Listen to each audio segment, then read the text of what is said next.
So welcome everyone to another episode of Tattoo Smart Live. As you may have not heard already, I'm here with my friend Myke Chambers, and we're going to chop it up about work-life balance and business stuff, and just tattoo life in general. And I've been tattooing around 25 years. I think Myke, you're probably like around 20, 27, 28, something like that. Yeah. So we've been down these roads. Yeah. And Definitely been doing it for a minute. Yeah.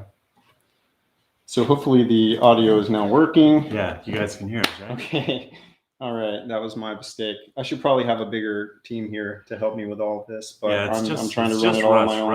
Russ is running this show, and he's doing a damn good job at it. I mean, it's impressive what you handle it. It really is. I mean, you obviously also do have teams and delegate stuff, but you do a lot.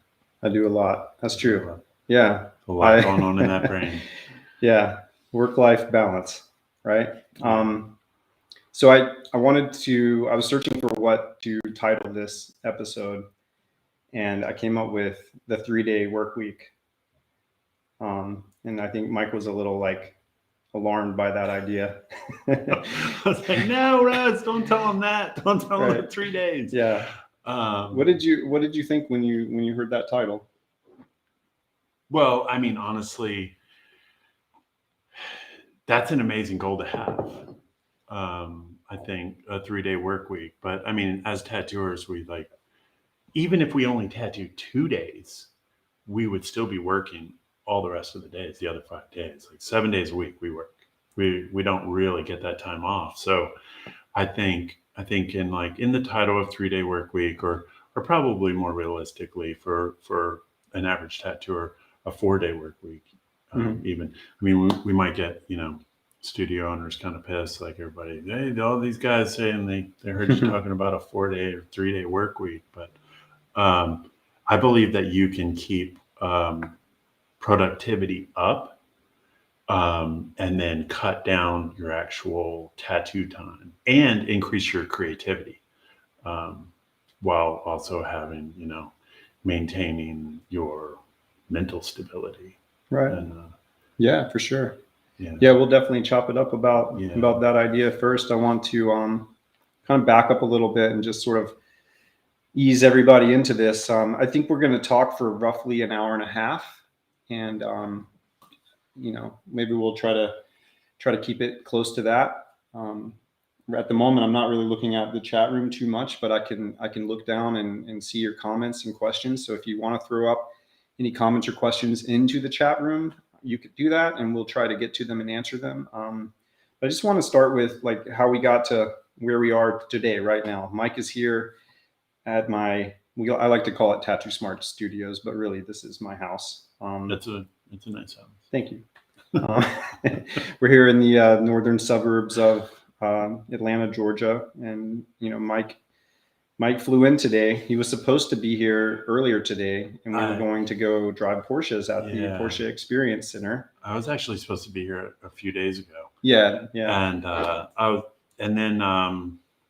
I had a window where we were going to go drive Porsches on a racetrack and do all kinds of fun stuff. And then I was like, my mom's birthday is this week, and I had a few days. I was like, hey, Russ, can we balance this? And so I flew to Texas and saw my mom, hung out with a friend, and and then I when the things that always happen, right? When I booked my flight, I knew that I was going to really cut it close, and I knew that flying is always up in the air. You never know what's going to happen, and you kind of have to plan for it. I always try and fly in advance over anything. I'm trying to fly in early, but this one I really cut it close. I was like, no, please don't. And got out on the tarmac, and the plane's one of the engines went out, and I was like, well, you know what, it could have went out in the air. Yeah. So where were you? We were in Texas at the time? I was in Austin. I was flying out of Austin. Okay. And I woke up at 4 a.m., got to the airport, and no one functions well at 4 a.m. Well, yeah. And for anyone watching, just keep in mind, if Myke performs well on this live stream, he's also doing it with not enough sleep. No, I haven't had any sleep in the last like at least 4 days. Like I've been waking up at like 5 a.m., 4 a.m. every day and just pushing myself. It kind of goes against that whole like balance thing, but I guess it's just like sometimes you have to go hard. And sometimes if you're traveling, you're going to other countries or you're doing stuff, sometimes you stay up all night just so that you can just sleep on the plane or recalibrate your body into that time zone. Right. There's a whole lot of tricks for that. So, What I only know of one trick. Well, maybe there's two tricks I know of for recalibrating to another time zone. The first one is just stay up, right? At a certain point, your body just, I've got clicks in. But the other one is to, I don't know if there's any truth to this, but I was told that if you walk around barefoot on the land, your body will somehow like, connect to the earth. It'll ground. Sync up and ground. Yeah. I'm a firm believer if I start having like anxiety or any type of like, a panic attack people don't realize a panic attack is like, you think you're dying, like you think you're going to die. So an anxiety attack, like it's much different, but like grounding yourself, taking off your shoes, getting in nature. If you're in your car, roll down your window. It can do wonders, but I've never heard that, but I will try it. My method is flying out of the East Coast into Europe. I always stay up pretty late the night before. And then most of all the flights are at like, 6 o'clock. Mm-hmm. And so I get on the plane and I never turn on the TV, because if you turn on the TV and you start watching movies, you'll stay awake the whole time. Like I try and go to sleep immediately after the plane takes off. And if I sleep the whole time, when I wake up, it's like 9 a.m. in Paris or London or something, and you're set.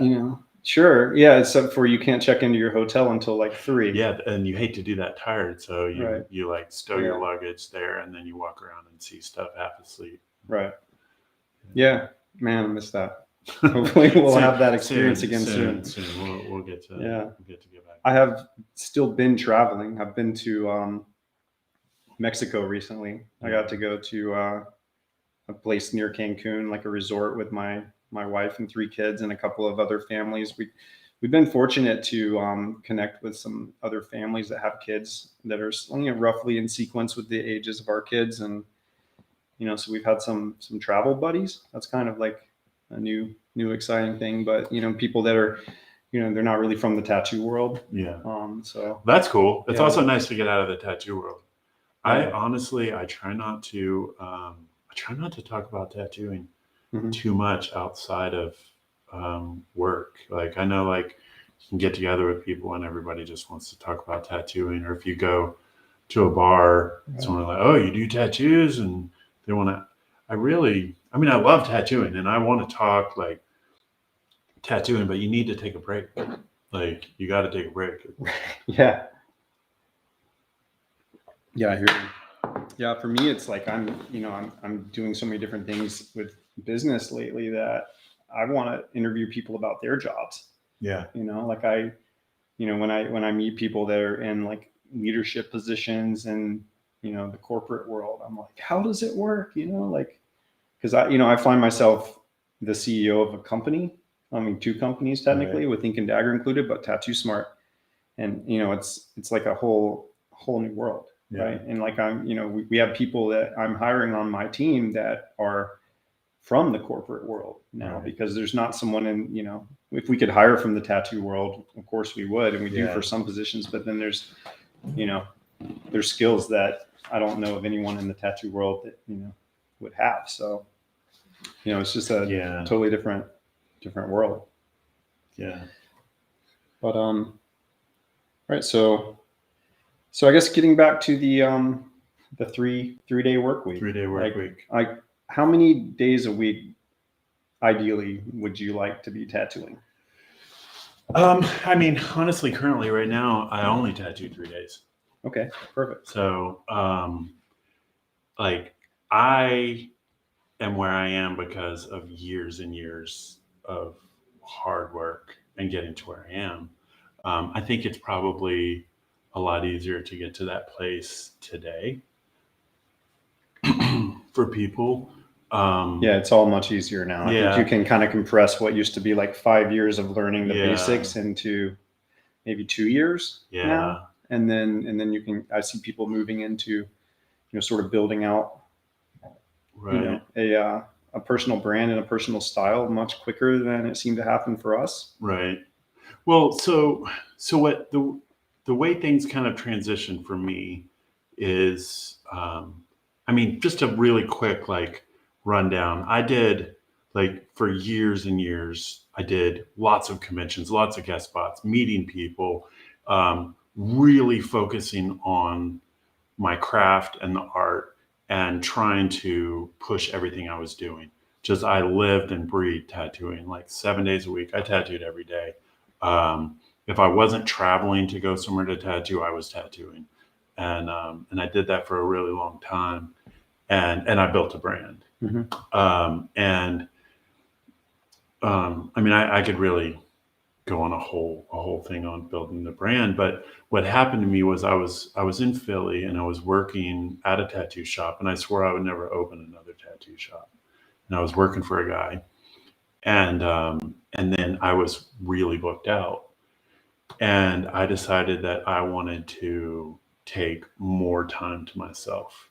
So I got a place in Asheville, North Carolina. And so I got that place because I had the funds, because I was booked out. I was doing well. So I raised my rates, and then I had more money. I was still booked out just as far. My clients didn't care. That was really hard for me. It's like, do I raise my rates or what do I do? It was kind It's of hard for everybody. Yeah, it's a really hard decision to make, because it's like, you know what?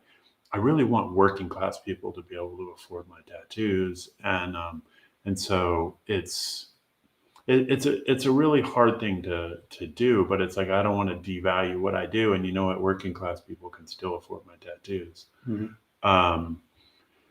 And I mean, they may have to save, because it's not cheap. Tattoos are not cheap. It's just the way it is. And but so I got a place in North Carolina, and my idea was I would split my time in North Carolina, and so I would raise my rates, and then I would work less. And what happened is I raised my rates, and no one cared. It's exactly what always happens to so everyone that I've ever talk to about this process, right? They always have these anxieties of like, man, what's going to happen? Like, people aren't going to be able to afford me. I'm going to lose my clients. Right. It's of course, like there's somebody out there that's like, yeah, I can't afford to get tattooed, but that was going to happen anyway. Right. I mean, they were always going to get to a place in their life where things change for them too. And that's one of the things. I know you probably had plenty of clients who, were around all the time and were always collecting. Yeah. And then out of nowhere, they just kind of drop off. Yeah. Right. And you don't know if it's something about your rates, because I know a lot of times we just kind of keep the rates the same for people as long as they keep coming back, Right. which, I think is a challenge for sure, because when you have a need to raise your income, even just to keep in line with inflation, right? Like, we need to be raising our rates up just 3% a year if we never get any better at tattooing, right? Just to keep up with the rate of inflation. Yeah. I mean, I was literally working 7 days a week. I was working 7 days a week, tattooing like 10 hours a day, and then going home and drawing all night, then drawing all morning, and having to draw like large scale pieces, like custom pieces, and I was just grinding myself into the ground. And I was like renting a fucking cheap apartment and like paying a payment on like not even that nice of a car. Like I didn't have really anything to show for it. Right. But I guess I was paying dues, and but at that time I was like booked out like crazy. Yeah. And it wasn't for someone who's maybe say 1 to 3 years in their tattoo career, they're probably working at least 5 days a week, maybe even a little bit more. They're probably struggling big time with, how they can do all the tattoos they need to do, communicate with their clients, do all their home stuff, and make great drawings. What do you think is the next step from there? Like for me, it's when you see yourself get booked up to a certain amount. And I think one of the things that I see happen all too often is that tattooers won't be watching for it, and they'll be excited actually that people are like, that they're in demand. And so, they'll want to say, or there's a part of them that wants to say, yeah, I'm booked up for 6 months, or I'm booked up for a year. Like they're looking forward to even saying that my books are closed and I can't take anymore, but they don't say that soon enough. Right. So they end up saying yes to too many projects that are, maybe a little bit out of their wheelhouse, that they're more stressed about. They don't, they don't know when to say no, and they end up being booked out. And especially now, coming back from the pandemic, it seems like every tattooer is busier than they've ever been, and they're probably going to need to say enough's enough, and like figure out what they're going to do, because they're going to have to wait 3, 6, 9 months, even a year, to make changes to the way that their pricing works or the way that they're booking their time. Right. Because they've already said yes to so many people. So going back to my original question, if you had someone at that, early stage in their career that's just starting to feel themselves getting booked out for the first time, my advice is 3 months tops. What is your advice? How long would you like to see an artist at your shop agree to book themselves out, or yourself? I only book 3 months at a time. 3 months. Okay. I've always only booked 3 months. I wonder if this is something that you and I sort of talked about years ago, and that's how we ended up synced into the same idea. Because for me, it's like, I need that flexibility to travel. If an opportunity comes up, or if I just feel overwhelmed, I love to be able to say, okay, 3.5 months from now, I can book a trip. Right. And I don't have to reschedule anyone's appointment. I have that flexibility. I think it's critical.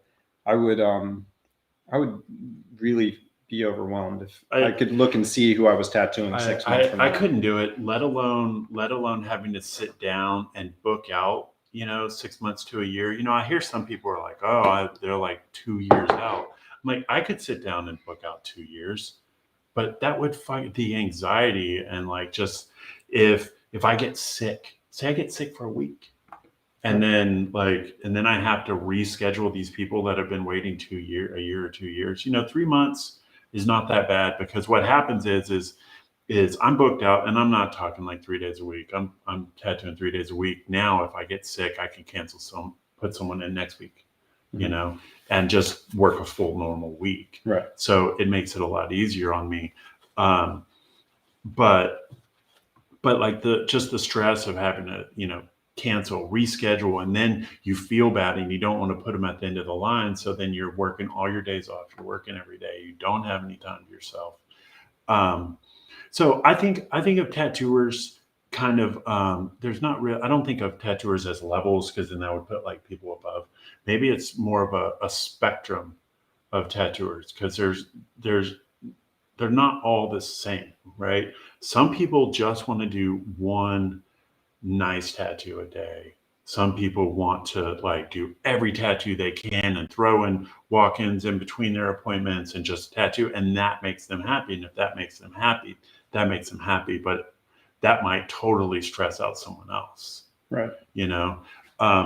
And then honestly, everything prior to 2020 is completely different. I mean, it changed everything. It changed everyone's state of mind. I'm convinced like pretty much the whole world's suffering from PTSD right now. I have no doubt. It just really affected so many people's state of mind, and just really exacerbated anxieties and different disorders and depression and fear of being unsure of the future. And as tattooers, we're already like anxious creatives, we're already kind of like teetering on the edge of shit. I mean, most that I know are, and I've always been like really kind of prided myself on being like very mentally strong and surviving a whole lot of shit. And I've been like dealing with anxiety and like some panic attack stuff. And I find that if I can do things to alleviate that and not put myself in situations that are going to cause that, and trying to, basically eliminate the triggers and the things like that, and just Sure. kind of take it easy. Are any of the triggers happening at the tattoo shop? A lot of time, well, I'm really at home in a tattoo shop. Mm-hmm. I spend, even if I'm only tattooing 3 days a week, but I'm at the shop every day because I feel at home there. Mm-hmm. It just feels good to me. It feels safe. So it's not really happening to me at the tattoo shops. Um, but I guess, trying to be kind to yourself, and so we're talking about like the 3-day or 4-day work week, and how is that obtained, right? How do you do that?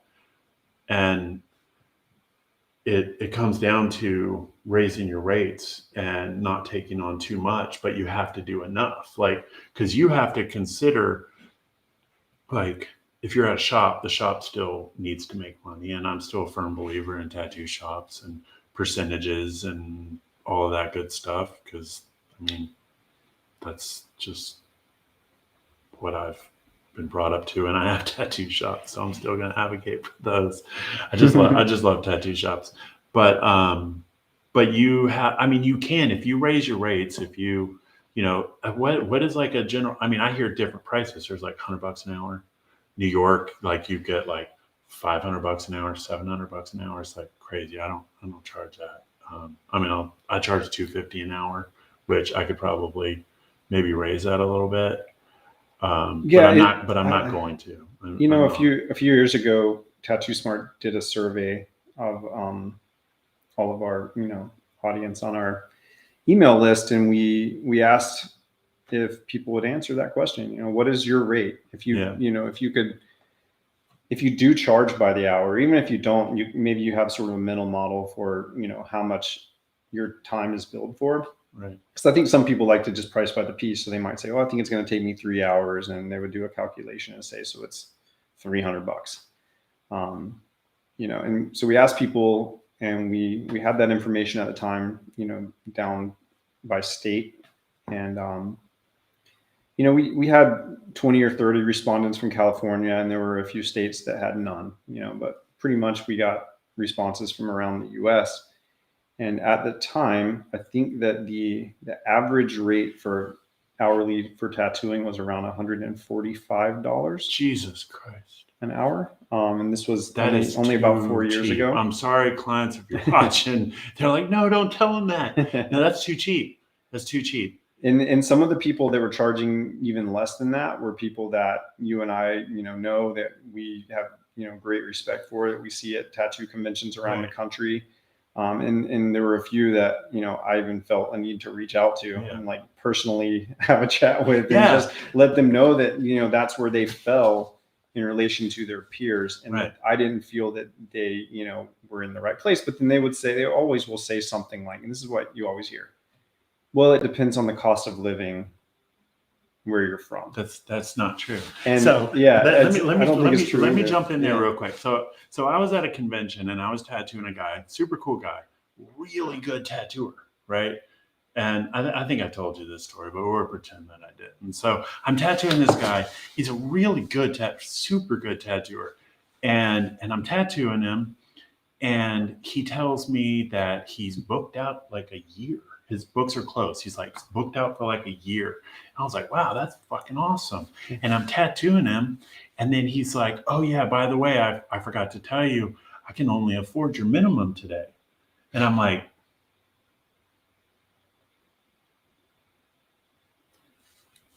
"I think we're done." I was like, and I asked him, and I'm like, but you're booked out a year. And I was like, "How much do you charge?" And he's like, $100. I'm like, dude, double your rates, be booked out 3 months. You have security, and then take it a little easier. You're gonna make actually more money.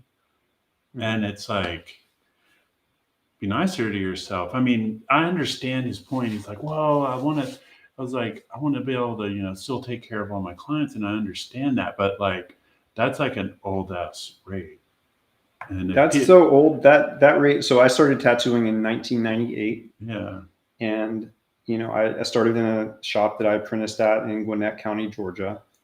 I learned from the people I worked with at that time that tattooers charged $100 an hour. And that's how it works. You start the clock when you start tattooing, you stop the clock when you're done tattooing. If you take a break, you stop the clock. So it was always, for me, I always felt like the correlation of the price was only for the time spent tattooing, which I've come to disagree with now in my wiser years. But at the time, that's the way that it was.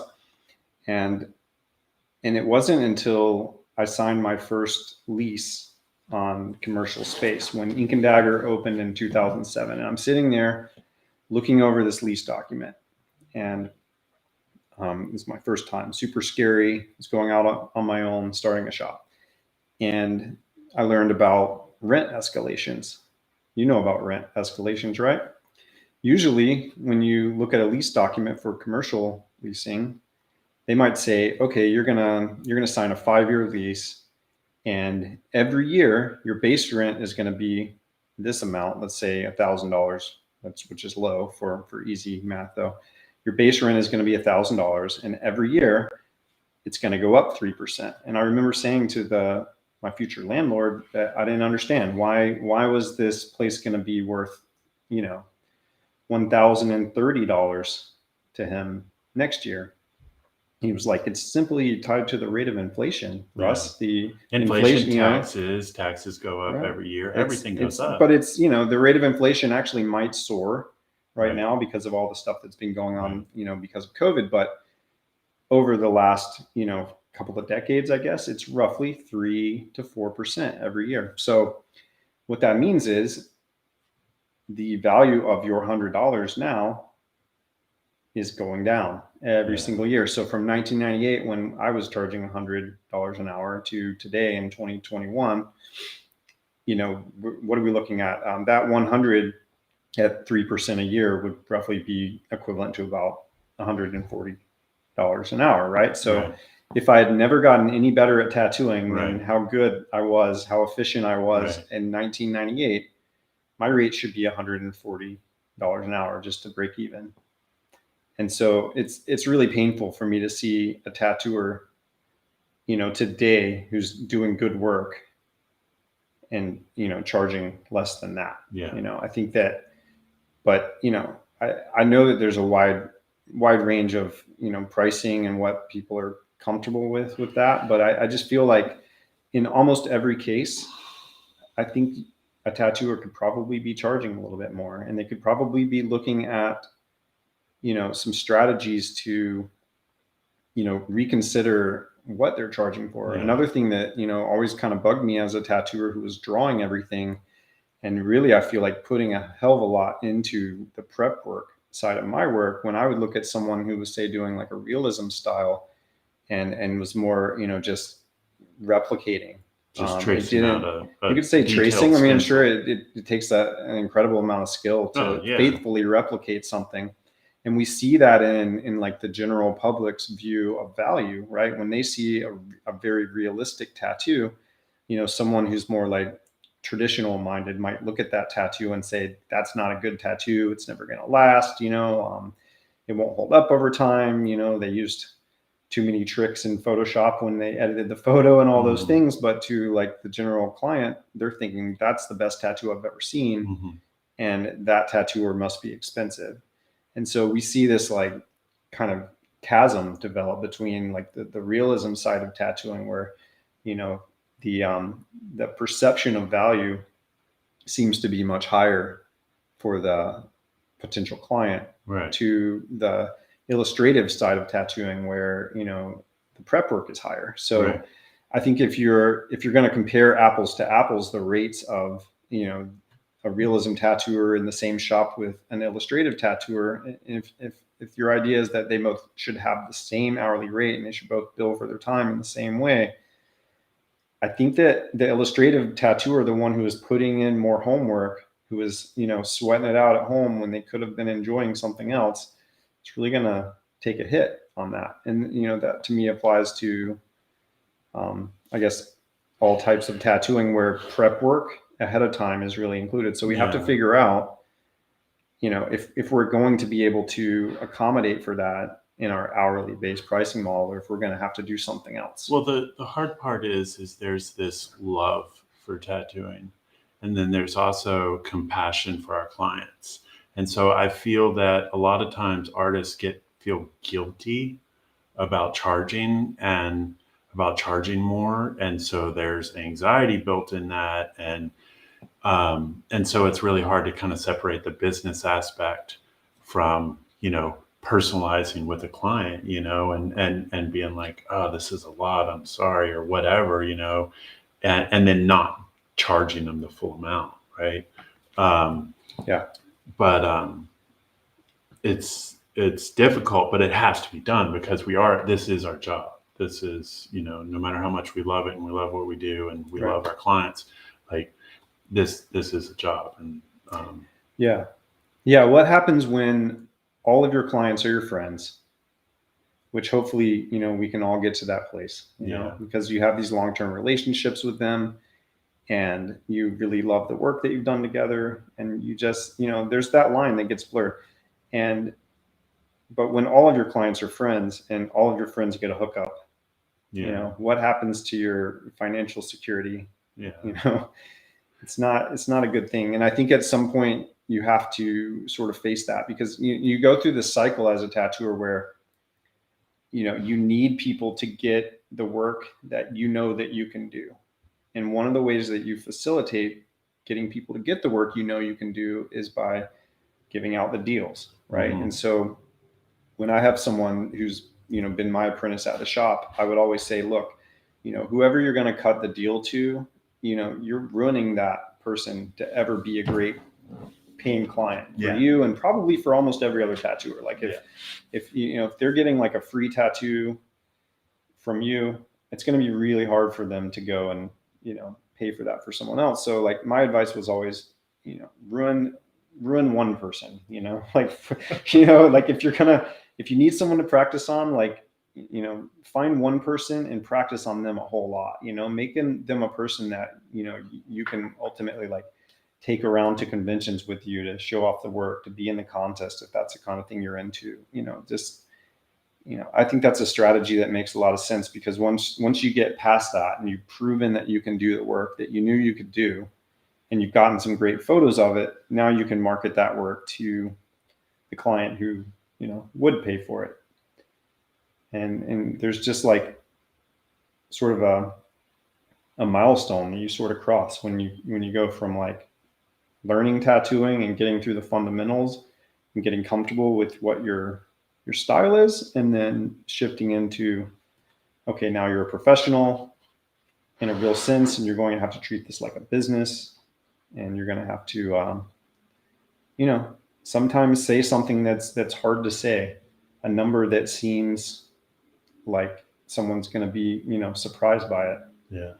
One of the things that we find at Ink and Dagger really helps with that is having our pricing more or less transparent on the website, meaning like when someone goes to choose which artist they're going to get tattooed by, it will actually say what the artist hourly rate is and what their hourly minimum is. So like they might charge $275 an hour and have a 4-hour minimum. So the website form that they fill out will actually do the calculation and say, like, at a minimum, this artist is going to charge you, I don't remember what that was.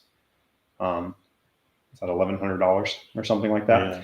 And so, we're asking them to agree at least that they understand before they even send the message to the artist that it could be $1,100 to get tattooed by this person. And we find that just having them sort of go through that keeps them from sending the email. It makes them go, hey, I wonder if it would be different if I chose a different artist. And so they'll go through and like select different artists, and they'll see that number change. Interesting. I didn't know.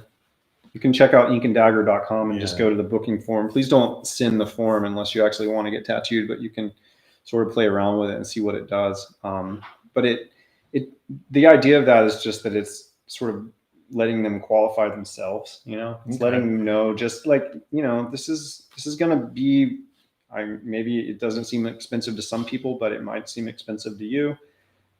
For us, we're fielding a lot of emails, Right. and I'm sure you are too. Like, the more emails that we can avoid having to reply to, the better. So I feel that it, kind of just sets a level. Yeah. And then, once we get them in for the consult, then we can have a conversation about what, they've actually asked for and what we think it will cost. But, because we do, have a system that's pricing essentially by the time spent on the work, right. We can never really know what the tattoo is going to cost. So, people have to be comfortable with kind of buying that ticket and taking that ride. Right. What's it like for you? I mean, I know you probably typically do more one-shot tattoos than I do. You do things that are done the same day. Well, for me, I charge hourly, and I have a 3-hour minimum for my tattoos, unless I'm doing like a flash event, or I'll do walk-ins. And whenever I'm doing walk-ins, I don't even I just charge like normal prices. I'm like, oh, $80 minimum or whatever. They're walking in the door. They don't care. They don't know care. that Myke Chambers is tattooing them. No, they just know they're getting a tattoo. I'm just another dude, man. Right. But like my Philly shop, the shop hourly is $200, unless they're doing it by the piece, and they'll do, a tattoo for $200 that doesn't take anywhere near an hour, but they do 200. So it's based off the tattoos instead of the price. So if they're getting tattooed by one person over another person, it's because of their tattoos and their style, and everyone's different. And in Asheville, I let them, kind of do whatever pricing they want to do. It's a little different economy there than Philly, but not much. It's still pretty expensive there, and it's just a small mountain town. But like one of my guys, he's like, I'm just going to charge 200. I'm like, fucking do it. The other guy's maybe like 120 or 150, and I'm like, you gotta raise that. But someone will walk in off the street and be like, oh, I want this, and he's like, $200 an hour. They're like, okay, right. And someone else will walk in, they'll be like, oh, $150 an hour, and they're like, okay. But so they're changing the rate depending on who it is. No, different artist.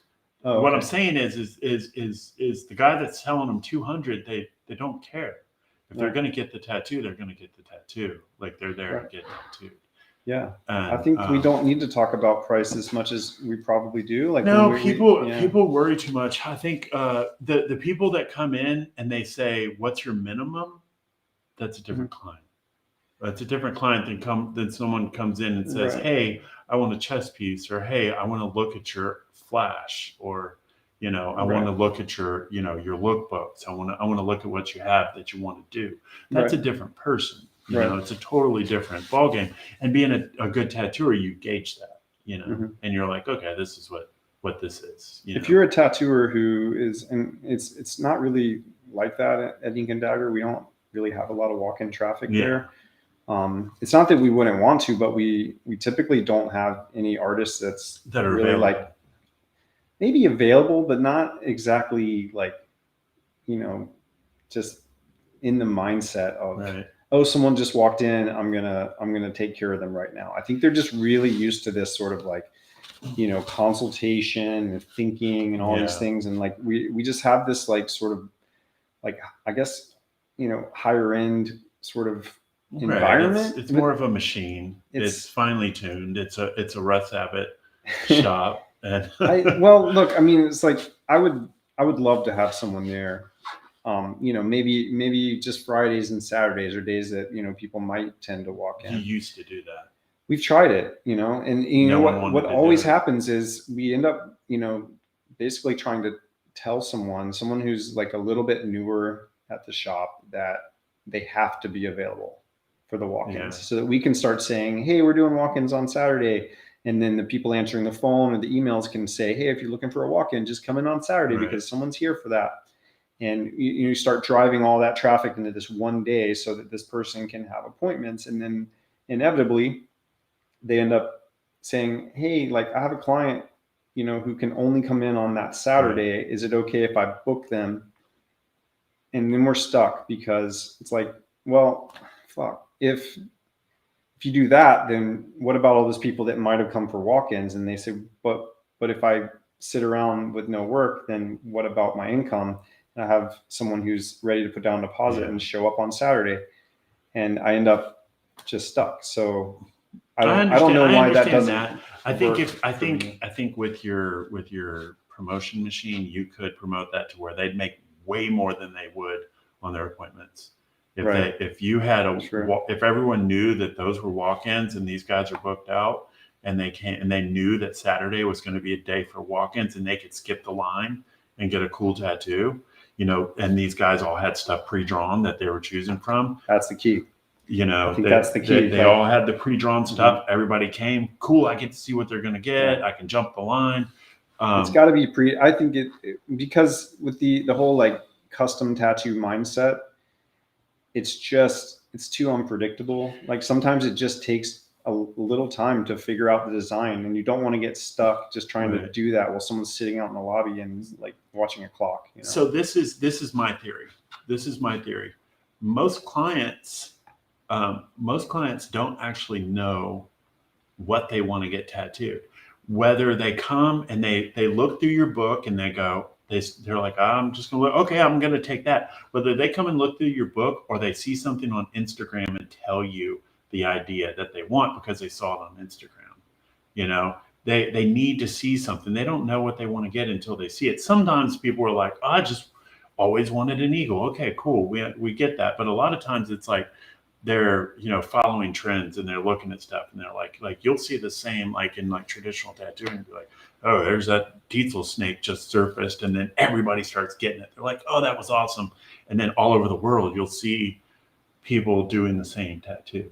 Right. Because the clients are following all the same artists. And then it becomes trends. So if you draw it and it's cool, people are going to get it. Right. But I wanted to mention the guys at my Asheville shop, we're all doing appointments, but since we started doing walk-ins, it's mostly like call-ins, but we'll do walk-ins there, whatever. So they found that they would rather do walk-ins because it's less stressful. They don't have to do emails. They don't have to fucking pre-draw shit. They can hang out. We can sit outside, shoot the shit, have fun. People walk in. Oh, I want this, this, and this. And it's just good, honest tattooing. Right. So one strategy would be, okay, I'm going to do 3 days of appointments and I'm going to save, it depends on how many days a week you want to work. I think maybe you'd want to work 4, or maybe you'd want to work 3. Yeah. And just, make it all happen and make all of your money in those few days. But maybe that's the way to kind of like test the waters and say, okay, I'm going to book out 3 months, 3 days a week. I'm going to use those other days as sort of flex days, maybe walk-ins. I'm going to, think strategically about what days, would be the walk-in days. I'm going to use that extra time to prepare some pre-drawn designs that I want to do that are going to let me push my vision as a tattooer forward. Because, if you're spending too many days doing the tattoo that the customer wanted, and it's not close enough to what, you feel inspired to do, then you're going to be struggling, with the feeling that you kind of messed up, that you agreed, to take on too many projects that weren't in your wheelhouse, that weren't what you wanted to do. So the way to get around that obviously is to spend the time designing. But that becomes a problem because if you spend the time, okay, I'm going to draw like 100 designs, you can sit there and draw 100 designs, but drawing 100 designs just out of your head of coming up with the ideas, you're sitting there rolling dice games, different things, trying to figure out what to combine and what to draw. That in itself becomes hard. I was on the plane and I was like, I want to do a shirt design. And I just started drawing. I'm like, fucking turn on Netflix. And I'm like, I hear you. I'm like, so let me say this, because at Tattoo Smart, this is something that we do all the time. Behind the scenes, someone will sort of pop on our radar. We'll have an idea. We want to do a set with you. Like we want to do one of those flash stamp sets and you did one, so it's usually we will do 100 different designs, but the designs that we'll choose are the designs that they do, right? You know, so like for you, Myke, you know, the conversation probably went like, well, I don't know, Myke, we're looking to do 100 things. You know, what are your favorite things to tattoo? I already know what they are. You know, they're bowling pin eagles, they're snake heads, they're lady heads, they're roses, you know, they're anchors, they're all the traditional things, right? You know, like panthers and tigers and all that stuff. I love those things. I love those things because they're all classic. But those are also the things that all of my clients want. Right. But what I'm saying is like you know, for each artist, when they go through that process, they end up hitting the regular stuff, right? And you know, it's like these are the core images that, you know, that you're attracted to. Right. You know, for me, it would be like, you know, like lanterns and cobras and, you know, chrysanthemums, maybe roses and ornamental scroll work and geometric stuff. But I've got my set, my core that I like to play with, and that, you know, I'm happy for people to ask me for. Right. And so you want to project that stuff, but then when you kind of get through that core list, then there's all the accessories. There's the things that like you like to throw in there to spice it up, to, you know, kind of mix it up a little bit. And then just going through that process ahead of time, like people do when they make these sets, it gives you this sort of like, you know, bank. And people do this, like people that aren't even trying to make sets to make for sale on TattooSmart. We have someone at our shop who has like 300 different stamp brushes that she's made that are her personal little kit. Right. So that when she has, you know, a client who wants to do a consult, she can go through really quickly and like pull them in and kind of arrange and make a little, you know, a quick idea of a design that she can work with. It definitely all comes in like super handy. I think one thing that, you know, I know people are asking about like creativity, right? And that's exactly what we're talking about here. Right. Is like keeping that creativity going. And I think that is going to be not from immersing yourself into art and tattooing more. I think it's from getting away from it. Sure. Personally, 100%. Yeah. Personally, I enjoy nature. I enjoy motorcycles and just mostly nature. I fucking love nature. Nature, traveling, food, like great food, and just like completely just like separating from tattooing and art. Right. And then, but then there's art everywhere. Everywhere you look, I mean, just the plant is art, right? It's beauty, it's nature, it's sure. And so, just immersing yourself in some other activities that, you know, like I said, are completely different, and it can go a long way to helping to boost creativity. And, you know, take a walk through a garden. Read a book. De-escalate. Get into meditation. Like, take care of yourself, like self-care. A couple of years ago, I had a group of tattooers from, well, I've been to Japan twice. So we talk about Japan. So the first time I went to Japan was with Jeff Gogwe and a group of other tattooers from his studio at the time. And Jeff, you know, has been to Japan over 10 times. So it was awesome to get to, you know, to go there with him and have him be sort of our tour guide. And after that trip was over, I wanted to bring a group from Myke and Dagger. So we ended up planning, we had a total of 5 people. And this time I was the only one of us that, you know, knew Japan. Well, I think one other person. Well, I was going to go with you, remember? I was going to try and get some guys from my shop to go. Yeah.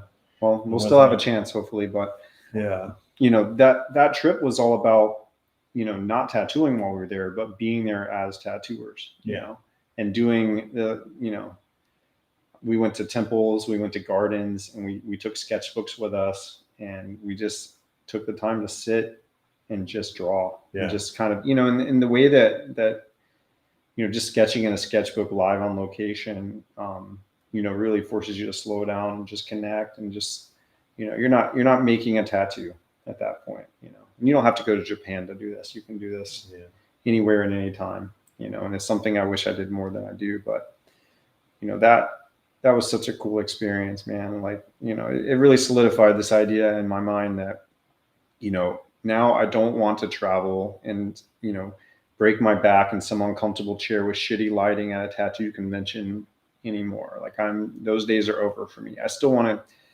be around tattooers, But but I just and I want a different experience. and I'm right there with you. I mean, I still love it, but we've worked really hard to get to where we are. So we're up here. Like, I'm not saying we're above anyone, but we're like have worked really hard to get to a place where we where we don't necessarily have to be in the trenches.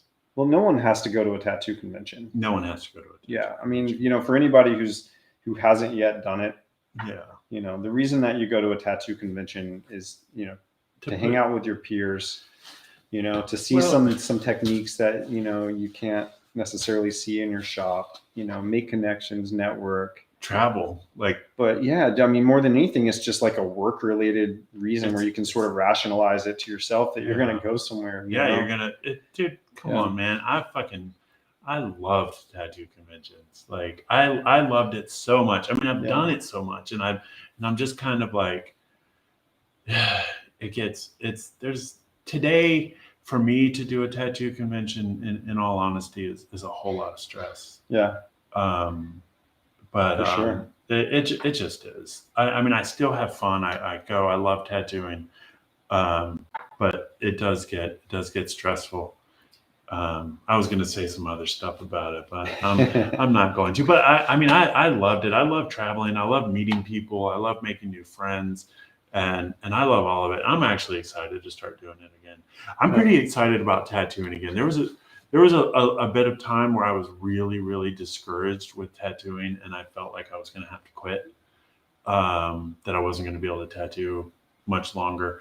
I'm blind in one eye, like totally legally blind in one eye. I can see like light and dark, and but my eyesight started getting really shitty in my good eye.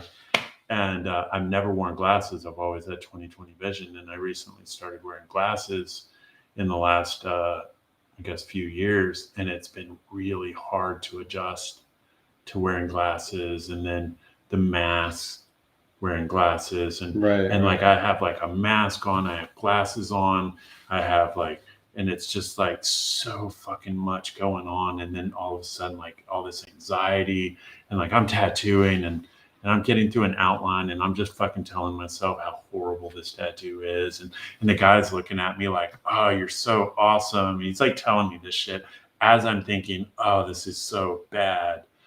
And I was just like, just the amount of stress and anxiety around tattooing was like crippling. And I thought I was going to have to quit. I did end up going to like a really good eye doctor, and I got some really good glasses, and I can actually see now close up. Whereas before I was just going on like autopilot. Like the tattoos were still good, but it was so much harder. It's like tattooing used to be very easy, like very effortless. Like I'm just like fucking, and now I'm just like, oh fuck. I'm like, hope my clients aren't watching. Right. But it became very difficult, and I feel like I have this level that I have to maintain, this level of quality that I have to maintain for my clients, and then other people like watching, and maybe a lot of that's bullshit, maybe it's not, and but it's still real in my head. Sure. And so I hear you, man. Just trying to like be kind to myself, and not beat myself up so much. And I guess that kind of goes into like talking about like mental health and taking care of our mental health. I see a therapist once a week. I do like a Zoom call with the therapist once a week. It's fucking great. I started this it's called EMDR. It's where like you do like this like it's like tapping, and like you go through a situation like a traumatic, it's for like trauma therapy and stuff. And like I say trauma, and trauma for someone could be like getting shot or having a loved one murdered in front of them, or trauma could just be like they were made fun of in school, or, like there's not like a level of like how bad the trauma is. It's all what's like what it means to you. Mhm. So it's it's all valid, like, and don't think that it's not valid. And I would very much advocate for, if you're having problems, I would seek medical professionals, and like definitely don't try and like grit and bear it and like turn to alcohol and drugs to cope, because I did that for a long time, Right. and yeah. Well, that seems like a good segue for me to congratulate you for 16 years of sobriety. Well, thank you. It's been crazy. I can't believe it's been 16 years first. Yeah. Like, not just that I've been sober 16 years, but that 16 years has fucking passed since then. That you lived 16 That more I've years. lived 16 Yeah. more years. Yeah. Man, if I knew I was going to get this old, I would have flossed. Yeah. Give me a sense, like, I didn't know you when you were drinking and drugging or whatever you were doing. Like, give me a sense of like what you were like right before, I guess, whatever rock bottom was. Oh, dude, it was bad. Yeah. It was bad. Right before I got sober, I was, there's a whole lot of different areas, but like I was strung out on heroin, crack, fucking booze, pills, like everything. It got so bad. It was insane. Like I did IV drugs. I was like, I barely weighed anything. I was, at that time I was like living in a tent on the side of the highway. I don't even know where I got the tent. And it was a nightmare. I was like completely delusional. I thought that like there were shadow people like chasing me, and like I thought all of these like I thought there was like this huge conspiracy, and I had like this huge psychosis, and I was totally insane. Like I attempted to take my life a few times and ended up in state hospitals, and um, I ended up in jail, and I was in jail, and I was fucking terrified. I was more terrified than I'd ever been in my entire life, and it wasn't because I was going back to prison. It was because they had just come and told me they were releasing me, Right. and I knew that when I got out, I was going to die. Like that was it. Mhm. I knew that was it. And I'm not like a church going religious person, but I got on my knees in that jail cell, and I said a prayer, and I said the only thing I could, and I just said help. And shit changed. I got out. I checked myself into rehab, and I started got out of rehab, and I started going back to that rehab and working with guys, and with another guy through a program, and that's what I kept doing. That's what I kept focusing on. Like my main passion is, tattooing is a huge passion, but my main passion is working with other people, other alcoholics and drug addicts, and helping people, save their life. Not me save their life, helping them save their own life. Right. And yeah. So you talk to a lot of people that are struggling Yeah. with various sorts of addiction, because you always make it a point to, when you talk about your past, you always make it a point to give people a way to contact you if they need to. Yeah. Like, do you want to give them that info now? Yeah. If anybody's struggling, I'm an open book, and I welcome people to email me, and the email is Myke Chambers, MYKE Chambers at Hotmail. And the Hotmail account is strictly just for people reaching out for help with drugs and alcohol. If you have other issues, maybe I can point you in the right direction. Mostly, like I'm not a licensed professional, even though I did go to college to be a chemical dependency therapist, like in Texas.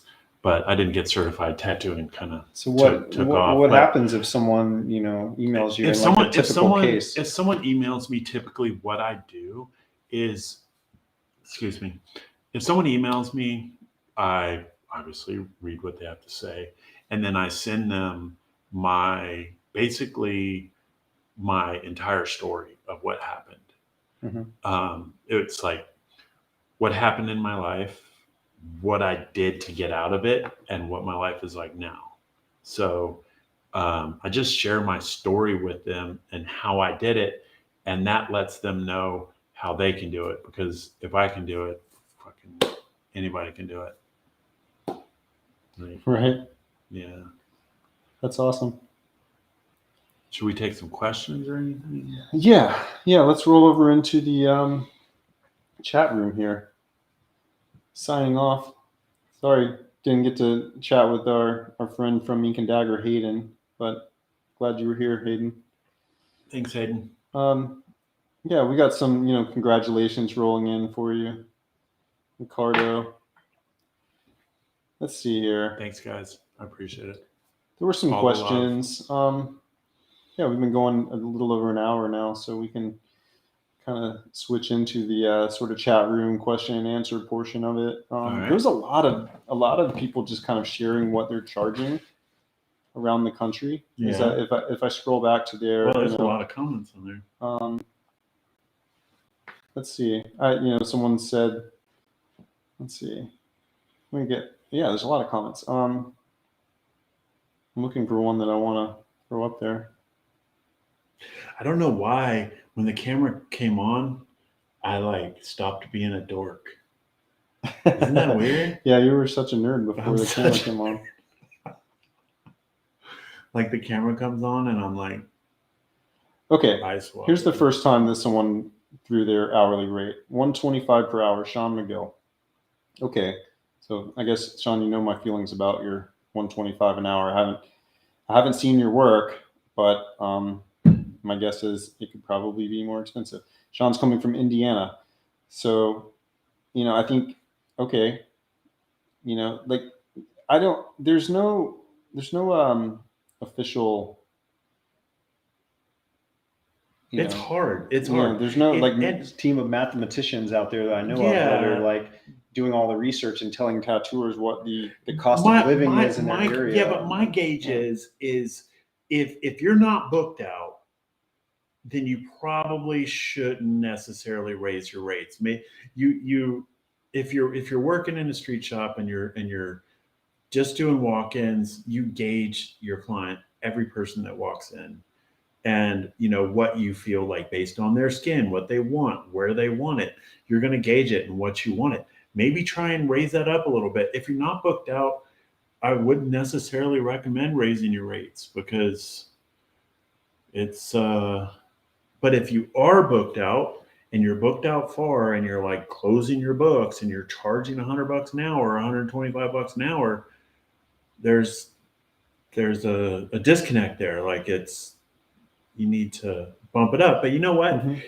What it comes down to is if you're happy and you're chill, then it doesn't matter. Just do what you're doing. As long as you're happy doing what you're doing, fuck it. Well, okay, yeah, but also save for retirement.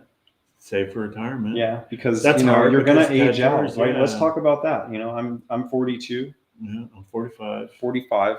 We're both dealing with like physical ailments of different sorts, right? Yeah. You had problems with your eyes.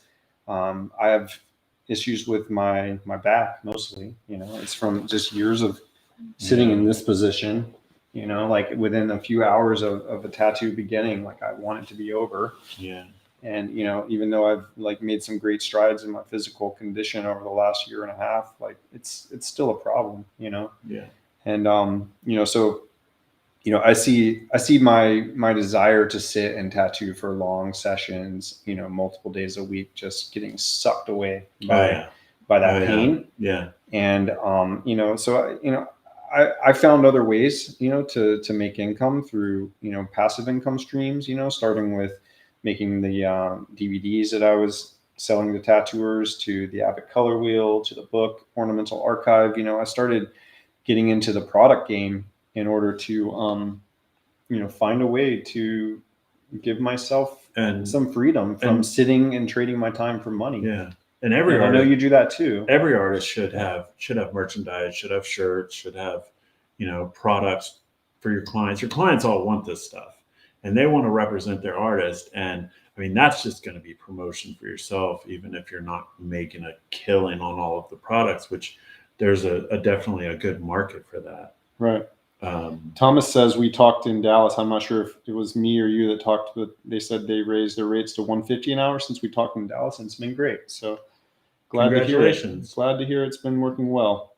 And I did tell some people to raise their rates. Yeah, that was a big topic of conversation at Explorer in Dallas. So yeah, I mean, I guess we were just moving into the world of passive income streams and products. I mean, some obvious things that tattooers do is, make prints or make paintings, make T-shirts that they're selling. I know paintings. You've done wondrous things in that world. So I have a problem with people selling paintings. Okay. I have a problem with them selling paintings. Like they'll do a painting, and then they'll be like, "Yeah, this original painting. It's an original fucking painting, like $40, or like $50, or like $20." Yeah, like they're just happy that someone would buy it. Yeah, and I'm like, they're not thinking about original artwork. Yeah. Like, you could make prints of it and sell it for $10, and then sell 10 prints and make more than what you're trying to sell your original for. You're devaluing yourself. Like you're devaluing your artwork when you're selling an original piece of art that you created for so cheap. Okay, so let's say you make a piece of art and you are afraid that no one would pay. Like if you were to say, I'm going to price this the same way I price my tattoos. Like it took me 10 hours to do it. I charge $150 an hour. It's a $1,500 painting, whatever, And no one buys it. No one buys it. Then you just, how do you expect them to feel about that, or what should they do? Just keep it? Just keep it. Give it to a friend? Keep it. Trade it, maybe? I don't really sell paintings. Yeah. I give them away to charity auctions and stuff like that. Oh, that's nice. I've only sold, I think I've only sold one painting. Right. Have you ever put your painting into like a group art show? I'm sure you have. Where you were asked to say what the price would be. Yeah. And, I haven't made a lot of paintings either, but, when I'm invited to do those and I decide and say yes, and I have this enormous amount of pressure on me, because I'm like, oh, fuck, I got to make a painting. And to me, like, it's such a huge amount of like burden for me. It's so easy for me to, put a tattoo on somebody. But when it comes to like putting something on a canvas or a piece of paper, I get so in my head about it, man. Like it's, and because of that, I think I've probably only got like 3 or 4 legit pieces of artwork that I've created. And I've held on to most of them because, to me, they're like the thing that, one of my kids is going to care about someday, or that, is going to be, the actual like remaining thing after, I'm gone and all the people I tattooed are gone. So I get really like wrapped up emotionally in the things that I actually make that are not tattoos. But, when I do have to put it in one of those gallery shows, you put the price. I put the price so high that I'm like, man, like 2 things are going to happen. Like, I know no one's going to buy it, but maybe someone's going to buy it. What's the highest you price something? Oh, like, I don't know, like 3,000, 4,000, something. I put a piece in an art show and put 20,000 on it. Yeah. And you were like, man, like this could work, it's probably not going to work. And you feel bad though, because there's like usually like a sort of I feel like bad. Gallery owner there who's like, they're going to get their, 50% cut or whatever it is. You're thinking about that. But like, whenever they see like Russ Abbott roll in with his $5,000 painting, they know no one's going to buy it. I don't know. I think someone could buy a $5,000 Russ Abbott painting. But like I priced it $20,000 because I definitely did not want to sell it. Not because I was like, oh, I'm going to get $20,000 for this. Like that's crazy. But when I do put up a painting for an auction or something, then like at a charity event, it tends to bring a lot more money to the charity. Right. And then I give them to like my friends. Like I gave you a painting, and I gave my buddy Brian from Lucero a painting for his wedding, and I give like friends and my mom and stuff paintings. But also, you know what? At the same time, I really want I would like for people to be able to have an original piece of art for me. So, but it's like, it's hard because I become so invested. So what I did one year was I made a box set, and I had stacks and stacks of all of my red pencil drawings, and from over the years, and I included an original signed red pencil drawing in like 200 box sets. So there's like 200 of those out there. Yeah, that went well for you. Yeah, right? it went really well. That's really cool. Yeah. You've done some really awesome marketing stuff. You know, branding's always on point. You know, Thank you. You know, I'm a big proponent of good branding myself. Yeah. So that's awesome. I think we got some questions that What do we got? we can answer here. Let me see here. Here's this one. Can you see that whole thing? Do you feel like art depression is a thing? Last 2 years, I've done whatever that comes in, and recently I've gone back to pushing traditional, and man, it's so much more inspiring and fun. Okay. Art depression's a thing. I mean, are you referring to like being depressed about? Oh yeah, I'm not sure what they're asking about. Depressed over what you're doing. Depressed over the art that they're doing. Yeah, of course. That's certainly a thing. Yeah. I mean, that's definitely I a think thing. we're probably all suffering from some. I mean, when you're doing what you love, you know, you're gonna be happier and you're gonna make more money. The vibe in the shop is gonna be better. Your family life is gonna be better. So like we didn't really talk a lot about balance. Well, here's the chance for that. Jason Lester asked, how do you balance the demands of tattooing, drawing, painting, preparation for upcoming appointments, along with family, side projects, traveling, and everything else? How is your week structured? So that's just the basic, like, you know, what's a day in the life and a week in the life of Myke like, and maybe I'll answer it myself. Well, I think I'm a lot like you. I put everything in a calendar. And I know what it is. I try, currently, I mean, I live in, you know, North Carolina. I'm single. I don't have, you know, my kids live in Texas. So, and they're adult. I have an 11-year-old son in Dallas, and I make time and vacations. And, you know, I took my son Asher on a couple week camping trip into Colorado. And like, I guess like balancing all of that is,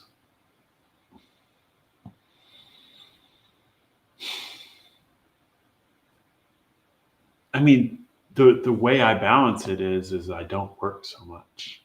Like I've like really cut back on my work, and I guess we've talked about all of that, right? Because that's where it comes down to is being able to make the same amount of money with the least amount of effort, least amount of spending time trading that time for money. So maybe a formula would be, well, how much do I want to make per year? You know, a budget. Like, how much do I need to make?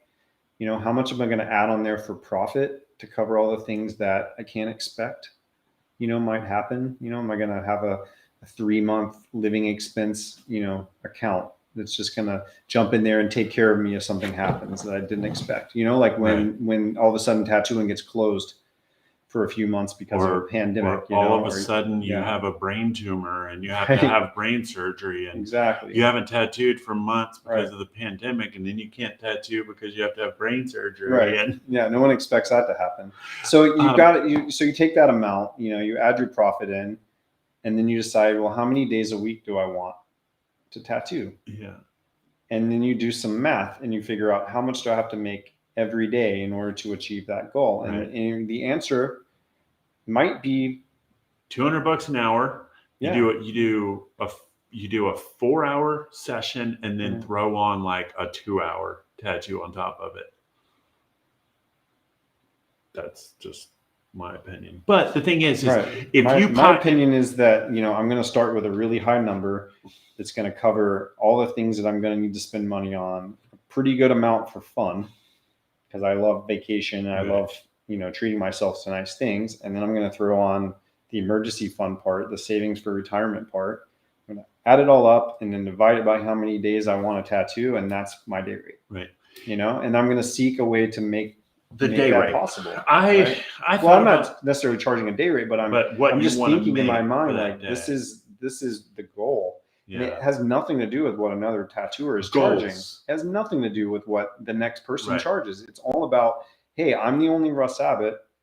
You know, if there's enough people that want to get tattooed by me, you know, I can dictate what the pricing is going to be. It doesn't have anything to do with the economy of Roswell, Georgia, or anything else. It's just about, you know, what I'm willing to do the work for. And then, you know, supplementing that with all of the passive income things as well, you know, so that I'm flexible and I don't have to worry, you know, that someone's going to, you know, cancel their appointment last minute and, you know, cause some detriment to me. But you have to get there.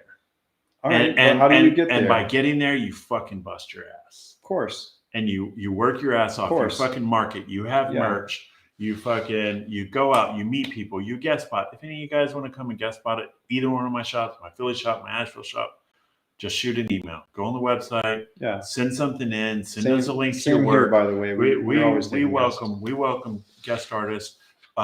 But then one thing I want to talk about is we're like, 3-day work week, 4-day work week. And then you go into your fucking shop owner and you're like, hey, I think I only want to work 3 days a week. And they're like, you're fucking fired. No, not a Deacon Dagger.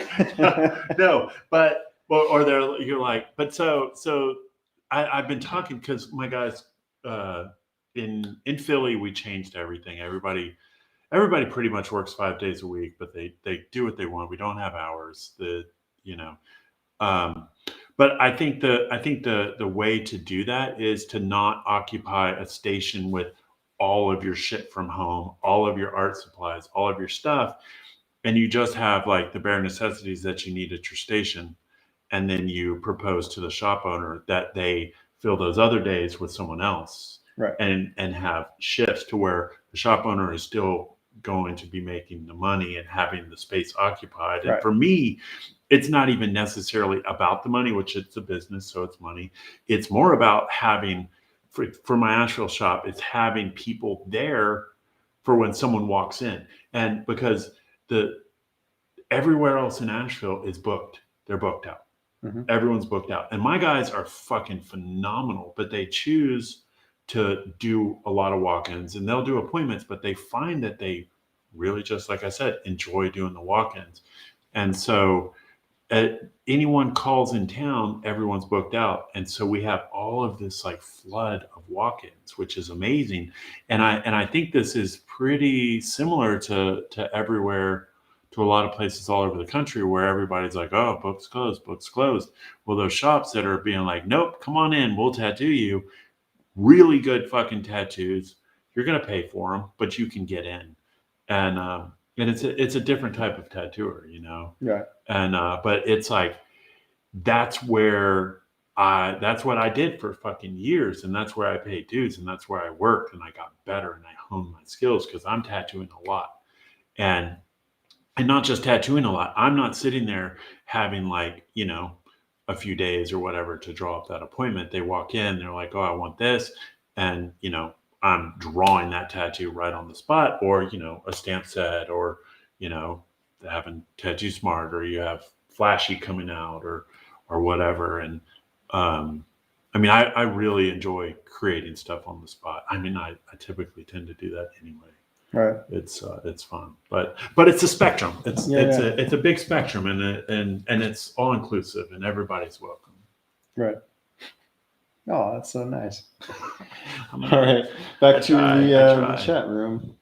Let's talk about anxiety and panic attacks. Oh yeah. Tattoo Man 92 says they also have extreme anxiety. Been tattooing just shy of 10 years. I have panic attacks during tattooing and always have to hide it. Wow. I talked about that a minute ago. Man. So these panic attacks that you have. I've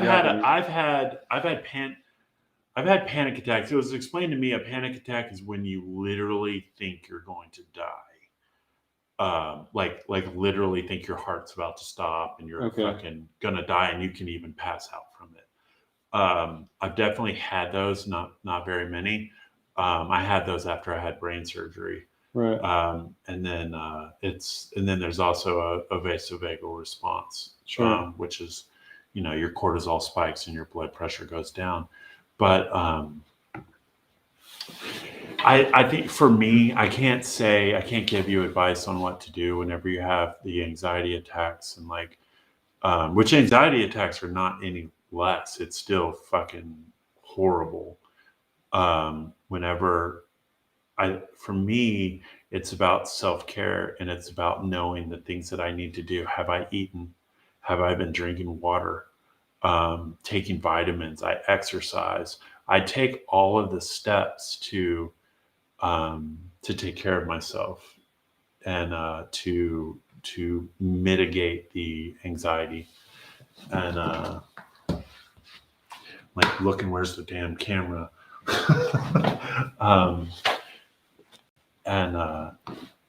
It just comes down to trying to take care of yourself. Right. So sorry. Just take care of yourself, and also if you need to, seek medical help. So many people have anxiety and panic attacks and stuff right now, and it's really crazy. It's like I'm hearing it so much more than I ever did, and I don't think I had it before. And I don't know if it's from. I mean, for me now, it's way less. I had some weird shit going on. I was taking some eye drops and stuff like that was causing way more anxiety. But I know if I've had too much coffee, not enough food, and not enough water, I'm fucking shaky. I'm fucking weird. Everything seems like it's not real, and it's this. They call it disassociation, and you don't feel like you're in your body. You don't feel right, and everything feels fucked up. And then you get self-critical and yeah.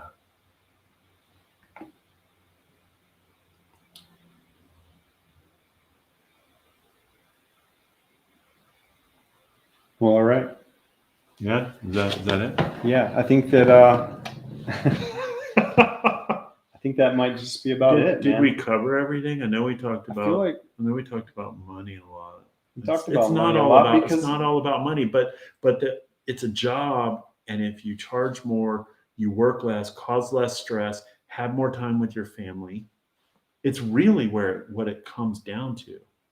I think it's about money a lot, because I think that's where a lot of our peers are just struggling. They're having a hard time valuing tattooing. They're comparing themselves to, what they think is normal, right? That what other people in their shop or other people in their town are doing, and they're not thinking about things in a holistic way. They're probably not saving for retirement. I know a lot of people are getting into crypto now. Yeah, which is great. I didn't really talk. We didn't talk about that. That could be cool. Diversify. Diversify. Damn it! I just had a brain fart because there was something I wanted to say really bad, and I was like, oh, I didn't say this.